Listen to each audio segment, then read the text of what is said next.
আল্লাহ যদি হাসরের ময়দানে বলে, বান্দা এটা আমার দেওয়া জিহ্বা ছিল, কতজন রে ডাকলি বন্ধু।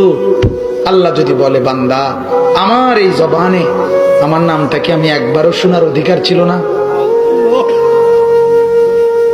আমার এই কপালটায় আজকের সারাদিনে আমি একটা সেজদাও পাওনা ছিলাম না? আমার এই কানটায় আমি আল্লাহকে একটা বারো আজানের আওয়াজটা শোনার হক আমি পাওনা ছিলাম না? কি বলবি যুবক? হ্যাঁ মুসলমান, কি বলবো? বলো না বাপ, কি বলবো? এক মা যদি বলে, মা তার পাষাণ ছেলেকেও যদি মা বলে, এরে বাপ 9টা মাস তোরে পেটে ধরছি রে বাপ, 2টা বছর তোরে বুকের দুধ খাওয়াইছি বাপ,